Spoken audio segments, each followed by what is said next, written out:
All right, ladies and gentlemen, boys and girls, welcome back to another Genshin Impact drip marketing reaction video. We are finally here at the version 5.0 reveal of the official playable Natlan characters coming later this summer with version 5.0. Big shout out to Anthony Emerald, my moderator, who put together this drip marketing, which came out earlier this morning. It is a couple hours later. I'm awake. I'm well rested. I'm really looking forward to seeing what characters we're going to be getting for version 5.0's release. Natlan is officially right around the corner. We know nothing of this nation. Well, we know bits and pieces, but this is the nation that I feel is the most safeguarded, especially because there are no NPCs anywhere in the world of Teyvat that we've explored so far of the other 5 nations that give any type of inferences of the lore, the Archon, the cultures and society of Natlan. There's bits and pieces here and there. I did make a 2-hour video kind of giving you everything you need to know going into Natlan before it comes out. We also got the Archon and Capitano Natlan teaser trailer a couple of days ago, which was really exciting. My reaction's doing really well. A lot of people are hyped and excited just to get Natlan, like, you know, to kind of re-experience and have like a new breath of fresh air of Genshin like we get every year, especially with Fontaine this past year. And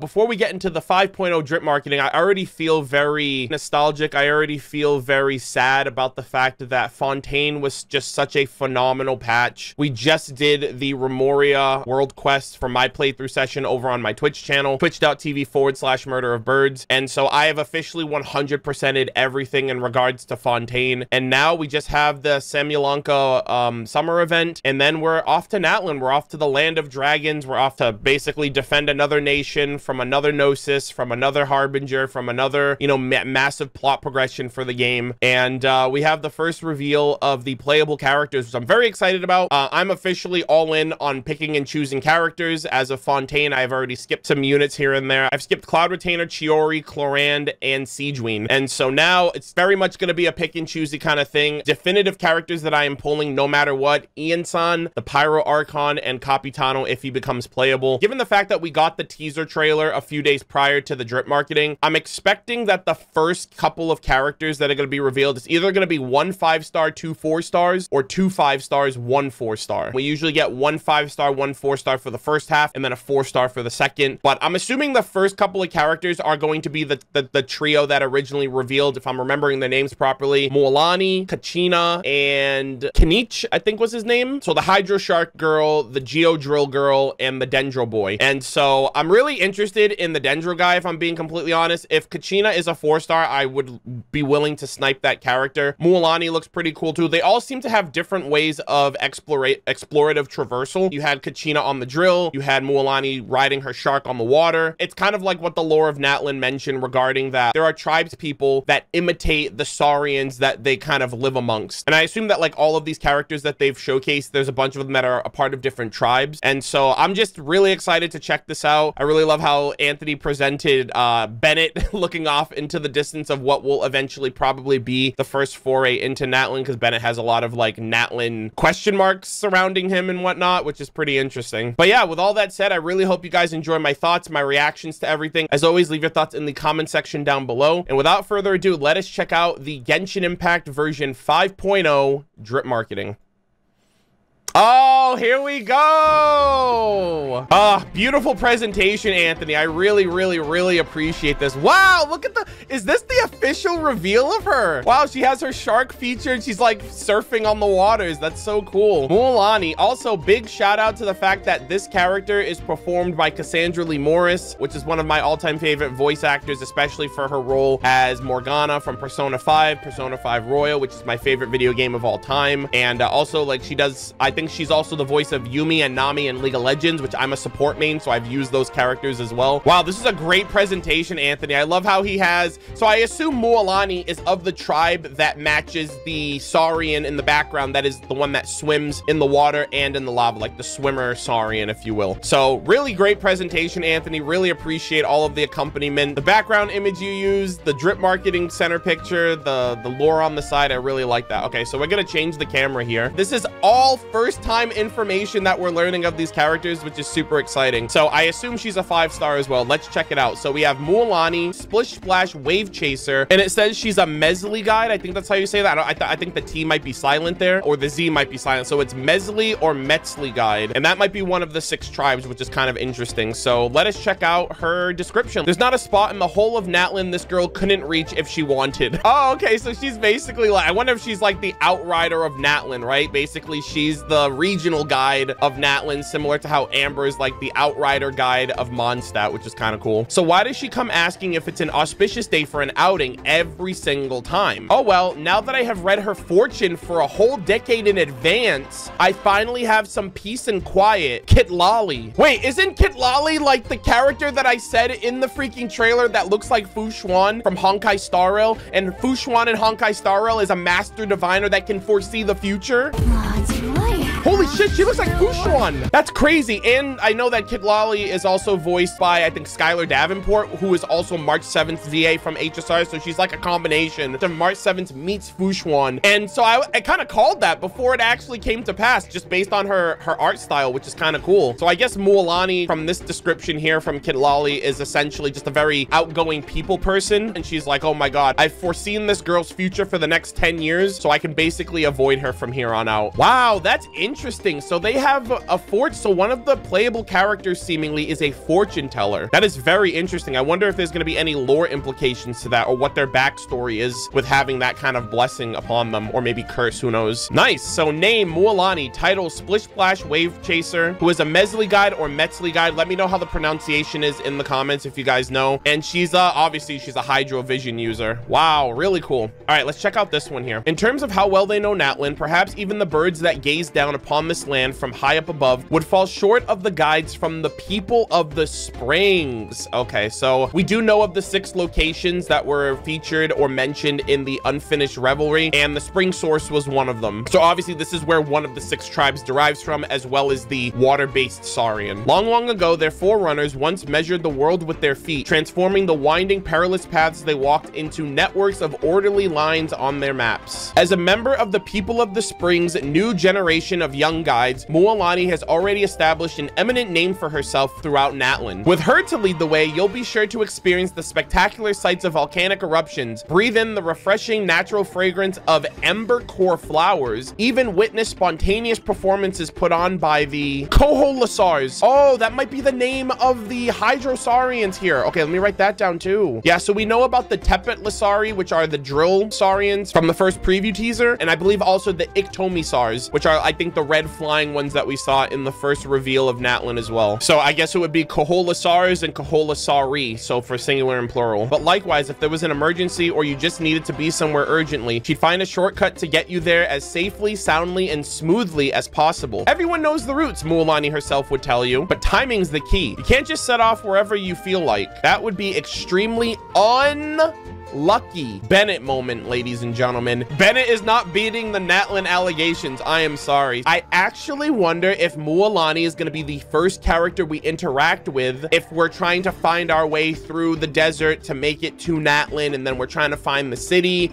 and trying to get an audience with the Pyro Archon. I really wonder, I really hope actually, that it's kind of like an equivalent situation with Amber, who stumbled upon us on our way to Mondstadt for the first time, and she gave us kind of like a tour of the city and then took us to the outskirts to deal with the hilichurls and stuff like that. So I think Mualani would be a pretty cool first foray into the nation to kind of just experience everything outright, at least from the like the wildlife aspect, if we're found like in the forest or on the outskirts of Sumeru Desert or what have you. She also kind of low-key gives me like a cross between Amber and Gaming. You know, he's a security for hire, but he's also like a guide. So I think that's really cool. Mualani is the first officially revealed character, most likely going to be a 5-star unit. The gameplay for me is probably going to be king on what decides like whether I'm going to pull or skip. But like I said, Ian-san is a guarantee, Archon's a guarantee, Capitano's a guarantee. So Mualani is officially revealed. I think we got the name drop of her tribe, as well as potentially the Hydrosaurian here. So it's the Coholasars. All right, let's move on. So that's character number 1. I'm expecting there to be another. Oh, it's Kanich. Okay. So we have Turnfire Hunt, and it says Huitzlan Saurian Hunter.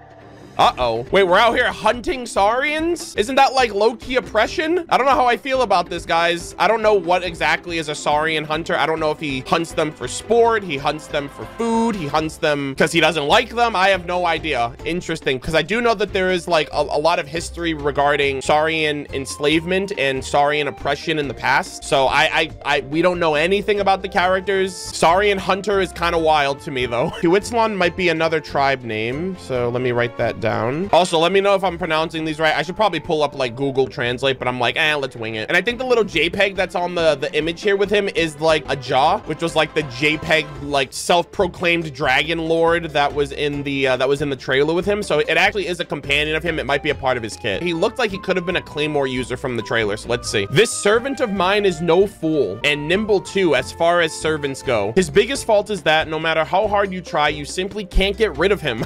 I mean it. He literally will not die. Have you ever heard of someone falling headfirst off of cliff and still surviving?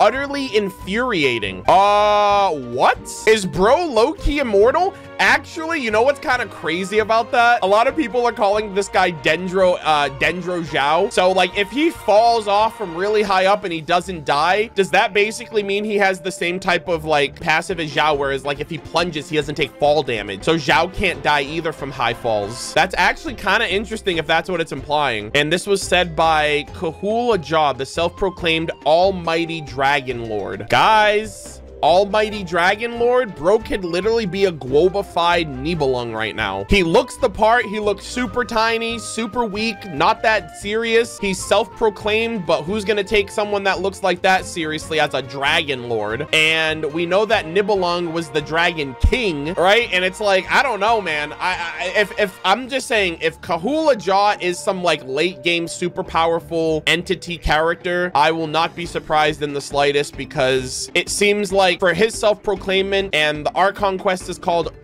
Incandescent Ode to Resurrection, and we don't know who Xbalanque is yet. I don't know, it'd be kind of cool. Anyways, name Kinich, title Turnfire Hunt. They are a Huitzlan Saurian hunter with a Dendro vision. Very, very interesting indeed. It's one thing to charge a fee for delivering a letter, but charging for being a flame bearer on Turnfire Night? It's outrageous. Is he really a hero of ours? Whoa, a flame bearer? Does that have anything to do with those 6 flames? Oh, you know what would be interesting is if like each of those flames represented one of the people that represent, you know, like, because like with tournaments like and stuff like that, like the Olympics and stuff, like I wonder if the fire, like the torch fire that like starts the tournaments and stuff like that, I remember that specifically in Pokemon with like Moltres and the Indigo Plateau and the Pokemon League and whatnot. The person carries the torch and the torch lights the bonfire and the fires signify the start of the tourney. I wonder if that's what it means to be a flame bearer, or if he's just one of the official contestants. I don't know. That's very interesting. It's not like you just met him today. Surely you'd admit he does his job well. That's all that matters. In Natlan, where humans and Saurians live together in harmony, there have always been some who have looked askance at Saurian hunters. That's what I'm saying. I read that and I kind of like squinted. In a land full of heroes, their practice of assessing commissions and setting a price makes the profession even more controversial. A cruel, ruthless, cold-blooded killer, pragmatic, utilitarian, without so much as a hint of chivalrous decorum. In such heartless, damning terms do people describe the young man that never argues back. But what of it? As long as the price is right, all commissions shall be fulfilled in a satisfactory manner. All writhing, raging aberrants return to the Night Kingdom from whence they came. Once the bearer of the Turnfire name has locked onto a target, there's no looking back.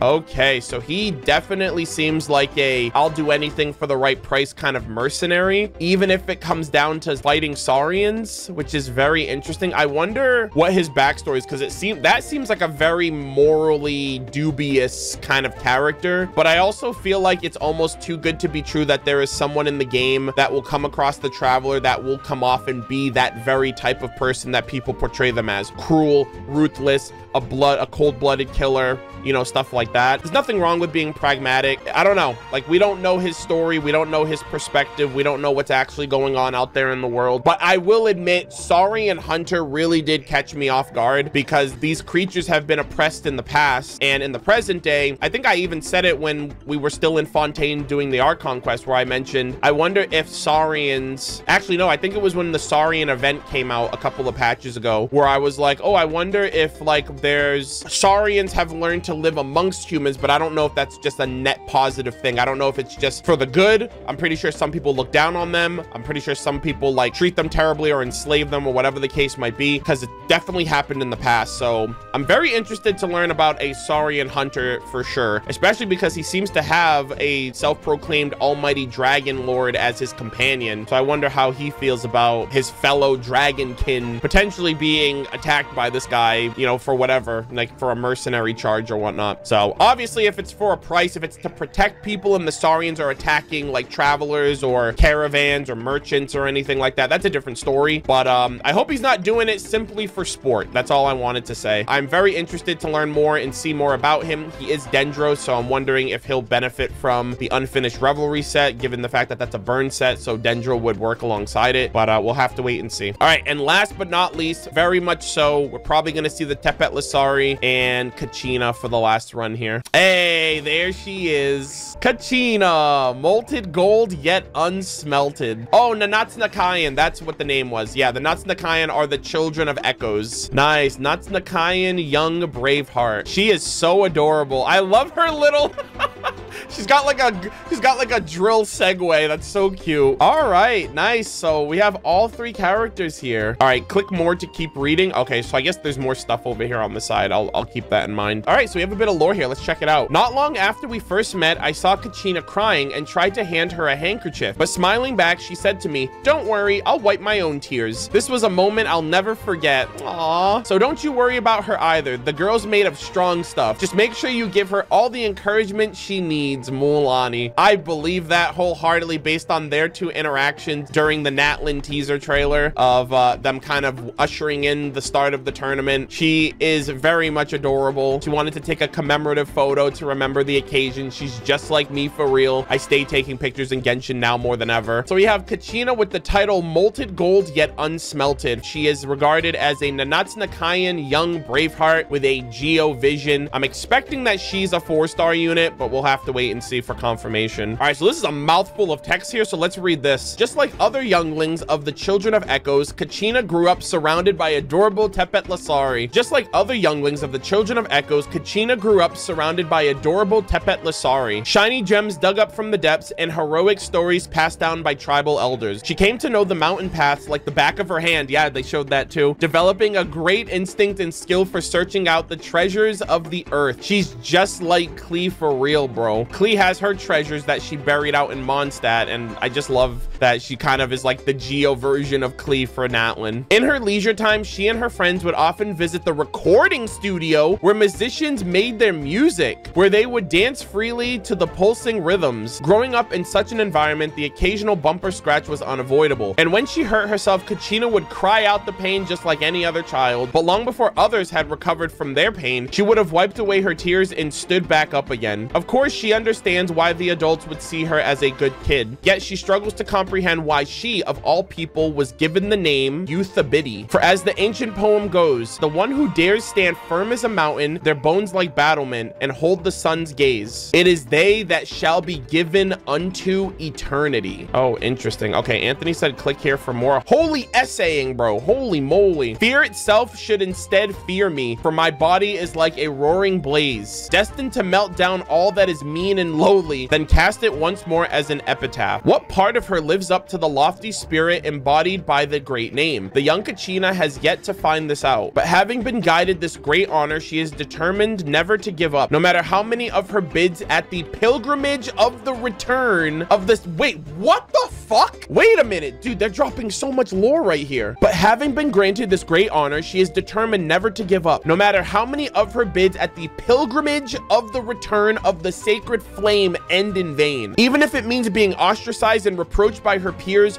or feeling disappointed, inferior, and at times nearly overwhelmed by landscapes of negativity, in the end, she'll wipe it all away along with her tears, because one thing is for certain, that Euthabidi Kachina will never be defeated by her tears. She is so adorable. I love her so much. much, but we need to talk about, I think they're kind of hinting at what like this actual tournament is about. I think it even says it in the Pyro Gemstone, right? It mentions like a pilgrimage of some sort, and then it says a battle to earn a name. And Kachina has a name for herself. It's Yuthabiti. So I wonder, yo, hold on, actually, I'm cooking right now. Give me a second. So I wonder if each one of the participants in the tournament, or maybe the tribe, votes on a candidate. So let's just say the tribes each vote on a candidate, like 1 or 2 candidates maybe, because we saw like 10 characters in that one trailer. Each of the tribes selects a candidate and bestows upon them a spiritual name. In this case, Kachina has Yuthabiti, and Yuthabiti is the name that she needs to evolve to. However, in order to evolve and to earn the name Yuthabiti and everything that it comes with, you have to perform in the tournament and come out the victor in some way, shape, or form. I would not be surprised if that is what it's entailing here, because the gemstone literally says a battle to earn a name, and at this point right here, she has been bestowed a name that she doesn't understand the significance of, but she is seemingly one of the contestants in this pilgrimage of the return of the sacred flame. And the sacred flame might have something to do with those 7 flames that we saw in the trailer with Mavuika, and that might have something to do with Xbalanque. I'm not entirely sure, but I actually think that this is revealing a little bit more about what this tournament actually is. I don't know if these characters have spirits within them, right? Because she was bestowed the name, and it says here, what part of her life lives up to the lofty spirit embodied by this great name? Yeah, there's a lot going on here for sure. So the gemstone literally says a pilgrimage for a wish, a battle to earn a name. The pilgrimage of the return of the sacred fire is for a wish. I don't know if you get a wish if you win at the end. And then the battle to earn a name might be like, these people might have alternate names, or alternate, like maybe like a spiritual name that they have to like encapsulate, and the only way they can do that is by winning the tournament. So Kachina will become Yuthabiti in full if she wins this tournament, or if she comes out on top or something like that,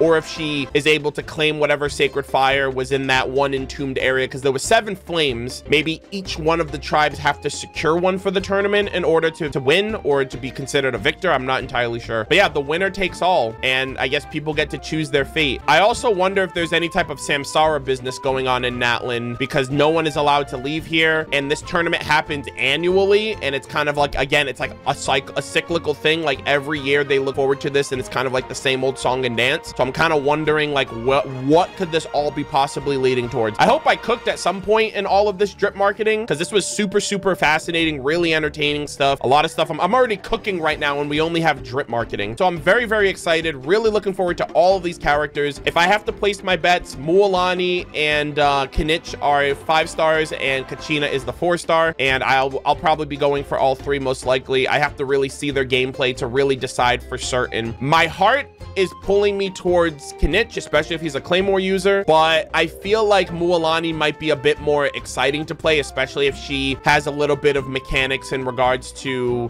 her connection with like how she explores on the shark and stuff like that. But yeah, that is all the drip marketing. Let me know what characters you plan on pulling for. This is super fun. This is super exciting. Kachina gave me way more than I was expecting in terms of extrapolating any type of lore, any type of theory crafting that we can get before the actual 5.0 special program in like a few weeks. And then in 6 weeks from now, Natlan is going to be out, and the Archon quest is going to be out, and we're going to be freaking hitting the ground running with figuring out all of the story plots and all the lore of this next nation. But that is everything from me. This was fantastic. I thoroughly enjoyed it. I hope you guys did as well. As always, leave your thoughts in the comment section down below, and very much excited for Natlan. I hope you enjoyed, and I will see you all in the next one. Take care.